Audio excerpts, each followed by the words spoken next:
కసాయి కొడుకులు కన్న తల్లికే కడుపు కోతలా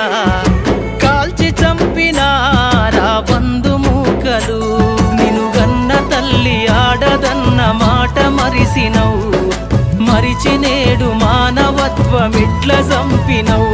నిను గన్న తల్లి ఆడదన్న మాట మరిసినవు మరిచి నేడు మానవత్వమిట్ల చంపినవు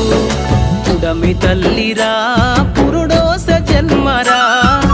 ఆడ బ్రతుకులో